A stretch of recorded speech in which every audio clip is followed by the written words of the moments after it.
জয় মা তারা, জয় মা তারা, জয় মা তারা। নমস্কার, আপনারা শুনছেন কালীকথা। আমি অনিকেশ বৈদ্য। এখানে শুধুমাত্র গল্প নয়, গল্পের মাধ্যমে শিক্ষাও দেওয়া হয়। প্রতি বৃহস্পতি এবং শনিবার শুনতে ভুলবেন না কালীকথা। আজকের কালীকথায় আপনাদেরকে যে গল্পটি শোনাতে চলেছি, সে গল্প শুনবার আগে আপনারা প্লিজ আমার ইউটিউব চ্যানেলটি সাবস্ক্রাইব করুন, বেল আইকনটি ক্লিক করুন এবং লাইক, কমেন্ট, শেয়ার করতে ভুলবেন না। আজকে আপনাদেরকে যে গল্প বলতে চলেছি, সেই গল্পের নাম হলো শিবভক্ত রাবণ। শিবভক্ত রাবণের আমরা যদি ব্যাকগ্রাউন্ড সবসময় দেখতে যাই, তাহলে জানতে পারা যায় তিনি খুব অত্যাচারী একটি পুরুষ ছিলেন। এই ঘটনায় আমরা জানি। কিন্তু তিনি যে পরম শিব ভক্ত ছিলেন, বা তার পিছনেও এটাও আমরা জানতে পারি যে এই রাবণ ছিলেন একজন ভালো মানুষ বা রাক্ষস, কুলের ভালো একটা রাক্ষস ছিলেন। পরবর্তীতে তাই সে আস্তে আস্তে চেঞ্জ হয়। প্রত্যেক মানুষ যেমন সে তার আগে পূর্বে ভারত থাকে, তারপরে আস্তে আস্তে সে নিজে চেঞ্জ হয়, কিছু সঙ্গ দোষে পরিবর্তন ঘটে চরিত্রে, ঠিক তেমনি রাবণেরও হয়েছিল। তো আজকে যে ঘটনা আপনাদেরকে বলতে চলেছি, সেই ঘটনার নাম হলোই যে শিবভক্ত রাবণ। এখন শ্রাবণ মাস চলছে, তো আজকে আপনাদেরকে এই ঘটনাটাই শোনাতে চলেছি। গল্পটি শুনে যদি আপনাদের ভালো লেগে থাকে, প্লিজ আমার ইউটিউব চ্যানেলটি সাবস্ক্রাইব করবেন, বেল আইকনটি ক্লিক করবেন, লাইক, কমেন্ট, শেয়ার করতে ভুলবেন না। তো যাই হোক, চলো শুরু করা যাক আজকের ঘটনা। একদা রাক্ষসরাজ রাবণ হিমালয় পর্বত কাঁধে তুলে নিয়েছিল। কেন? তার কারণ তিনি চেয়েছিলেন শিব যেন তার সঙ্গেই থাকে। সে ঘটনাটা কি সবে বলবো, শোনো। একসময় রাবণ কঠোর তপস্যায় মগ্ন হয়েছিলেন। তপস্যা করছেন শিবের দর্শনের জন্য। এক এক করে সে তার নিজের মাথা কেটে শিবলিঙ্গে অর্পণ করছে, আর মনে মনে উচ্চারণ করছে, ওম নমঃ শিবায়, ওম নমঃ শিবায়, ওম নমঃ শিবায়।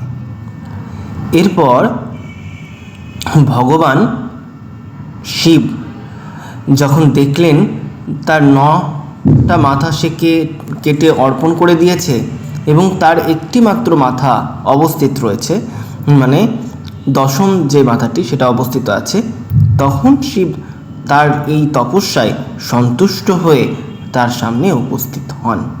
বলেন, হে রাবণ, বলো তোমার কি ইচ্ছা, কি বর চাও তুমি আমার কাছে, তা বলো। রাবণ শিবকে তখন বলে যে আপনি আমার সঙ্গে আমার গৃহে অর্থাৎ লঙ্কায় বাস করবেন। তাই তিনি শিবরূপী শিবলিঙ্গের কামনা করলেন। তো সেই শিবলিঙ্গ কিভাবে পাবে? সে বলল যে তোমাকে এই শিবলিঙ্গ আমার কৈলাসে এসেই নিয়ে যেতে হবে, বা হিমালয়ে এসে তোমাকে নিয়ে যেতে হবে। এ কথা রাবণ শুনল এবং রাবণ তার কথা মতো ছুটল সেই হিমালয় পর্বতের দিকে। গিয়ে হিমালয় পর্বতটাকে তখন একেবারে মাথায় করে নিয়ে চলে আসবে বলে ঠিক করেছিল। কিন্তু আর সেই সময় রাবণ একটি স্তুতি বলছিল, যেটা আমরা অনেকেই এই স্তুতিটা শুনি, সেটা পরে বলছি। এখান থেকেই এই স্তুতিটা বেরিয়ে আসে। তো যখন ওই হিমালয় বা কৈলাস পর্বতটাকে তুলে নিয়ে আসতে যাচ্ছিল, তখন শিব বলছে, দেখি তোমার কত ক্ষমতা। তখনও তার পরীক্ষা নিচ্ছে শিব। কি করলো?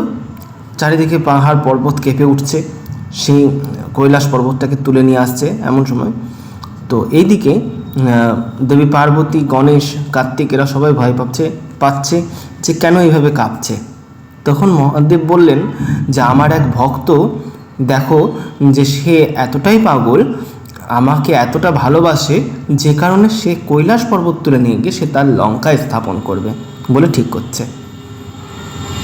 তখন দেবী পার্বতী বলছেন, এটা তো করা অন্যায়, আর এর ফলে পৃথিবী ক্ষতি হতে পারে, জগৎ সংসারের অকল্যাণ নেমে আসতে পারে, এর থেকে কিছু একটা উপায় বার করুন। তখন শিব বললেন, ঠিক আছে, তাই করব, কিন্তু তার আগে একটু পরীক্ষা নেওয়া যাক, সে কীভাবে আমাকে তুলতে পারে। তখন শিব কী করলেন, তার বুড়ো আঙুল পায়ের বুড়ো আঙুল দিয়ে কৈলাস পর্বতের ওপরে শুধু রাখলেন, ব্যাস। আর সেই পর্বত থেকে তুলতেই পারছিল না রাবণ। এরপর সে তার প্রভু অর্থাৎ শিবকে তার লঙ্কায় নিয়ে যাবে, তার জন্য সে হাতটা বার করে নিয়ে, কৈলাস পর্বতের নিচের থেকে হাতটা বার করে নিয়ে সে তখন হাত জোড় করে ক্ষমা প্রার্থনা করেন এবং নিবেদন করেন যে প্রভু, আমাকে এর থেকে মুক্তি দিন এবং আপনি আমার সঙ্গে চলুন। আপনি যে আমাকে যে বর দিয়েছিলেন সেটা কি ভুলে গেছেন? তখন শিব বললেন, তুমি উপরে উঠে এসো। তখন সে তার নিজের আকার পরিবর্তন করে শিবের কাছে এসে উপস্থিত। মহাদেব শিব বলে, এই নাও, এটি একটি জ্যোতির্লিঙ্গ, এবং এটি নিয়ে যেতে যেতে এমন কোনো কাজ করো না যার ফলে এটাকে মাটিতে রাখতে হয়। এই শর্ত তোমাকে আমি বলে দিচ্ছি যে এটাকে যেন মাটিতে রেখো না, রাখলে পরে কি হবে, মাটির থেকে কিন্তু এটাকে আর তোলা যাবে না, তখন ওনাকে ওখানেই প্রতিষ্ঠিত করতে হবে, এই শিবলিঙ্গ ওখানেই প্রতিষ্ঠিত করতে হবে। সেই শিবলিঙ্গটি রাবণ সেখান থেকে নিয়ে আসলো এবং সে বন জঙ্গল পাহাড় পর্বত সমস্ত কিছু পার হতে হতে আসছে, মহাদেবের শর্ত মেনে সে চলছে। কিন্তু রাবণকে শিবলিঙ্গ লঙ্কায় নিয়ে গেলে তো খুব অসুবিধা, তাই এই চিন্তায় দেবদেবীরা ক্লান্ত হয়ে পড়ছে। তখন বিষ্ণু ঠিক করলেন, সে ভেবে দেখলেন যে এরকমটা করলে তো খুবই অসুবিধা, তাহলে কি করা যায়। তখন বিষ্ণু বরুণ দেবকে বললেন যে ওর উদরে গিয়ে এমন কিছু সৃষ্টি করো যাতে ওর মলমূত্র ত্যাগের যে চাপ হয় সে চাপটাকে তুমি সৃষ্টি করো, এবং তার ফলে আমি ওর কাছ থেকে সেই শিবলিঙ্গ নিয়ে প্রতিষ্ঠা করব। তো সেই মতোই বরুণদেব রাবণের উদরে গিয়ে বা পেটে গিয়ে অবস্থান করল এবং তার মলমূত্র ত্যাগের যে চাপ সে চাপটাকে সৃষ্টি করতে লাগলো। যত এগোতে লাগে তার সে চাপ আরও বাড়তে লাগে, সে বেগ পেয়ে যায়, এরকম অবস্থা। কিন্তু সে শিবলিঙ্গ ছাড়ে না। এমন সময় বিষ্ণু সেখানে এক গোয়ালা, ছোট্ট বালক গোয়ালার বেশ ধরে সেখানে উপস্থিত হয়। ছোট্ট শিশুরা যেমন সরল সাদাসিধে খুব ভার তুলতে পারে না, এরকমই একটা বেশ ধরে সেখানে গিয়ে উপস্থিত হয় এবং গোয়ালা সঙ্গে সে কথা বলতে বলতে যায় এবং গোয়ালা জিজ্ঞেস করে, তুমি এরকম করছো কেন, তোমার কি কিছু হয়েছে, তোমার পেট ধরে এরকম করছো? তখন সে বলছে যে হ্যাঁ, আমার এখনই মলমূত্র না ত্যাগ করলে পরে আমি থাকতে পারবো না, কিন্তু এই শিবটাকে কোথায় রাখি সেটাও তো ঠিক করতে পারছি না, কারণ এই জ্যোতির্লিঙ্গ যেখানেই রাখবো সেখানেই তো স্থাপিত হয়ে যাবে, তাকে আর তুলতে পারবো না, কী করা যায় আপনি বলুন। গোয়ালাকে বলছে, তুমি বলো তো বাবা। তখন সে বাচ্চা গোয়ালাটি বলে, আপনি আমার কাছে রেখে দিয়ে যেতে পারেন, এতে কোনো অসুবিধা নেই, আপনি আমার কাছে রেখে দিয়ে চলে যান। তো তাকে বিশ্বাস করে সেই শিবলিঙ্গ অর্পণ করে দিল সেই বাচ্চা গোয়ালার হাতে দিয়ে। এদিকে রাবণ আসতে দেরি করছে, সে তার মলমূত্র ত্যাগ করছে, তারপরে জলে গিয়ে স্নান করবে, এরকম কি করছে। তখন রাবণ যখন জলে গিয়ে স্নান করতে নামছে, ঠিক সেই সময় শিবলিঙ্গটি এক গাছের তলায় স্থাপন করে দেয়। ব্যাস যেই স্থাপন করা তখনই রাবণ তড়িঘড়ি করে সেখানে উঠে আসে আর সে বালকটিকে বকতে থাকে, বলছে তুমি এ কী করলে, এই জ্যোতির্লিঙ্গ আমি আমার গৃহে নিয়ে গিয়ে উপস্থিত করব, তা তুমি এখানেই তাকে স্থাপন করে দিলে, এটা তুমি কি করলে, এটা করাটা উচিত হলো না। তখন সে বিষ্ণু সে তার নিজের আসল রূপ ধারণ করলেন, মানে ওই গোয়ালা, বাচ্চা গোয়ালাটি তার নিজের আসল রূপ ধারণ করলেন। আর বিষ্ণু তাকে বললেন যে এই যে এখানে এটা স্থাপিত হয়ে গেল, এটাকে আর তোলা যাবে না, তুমি আর তুলতে পারবে না। এর থেকেই রাবণ সেখান থেকে আর সেই শিবকে তুলতে পারে না।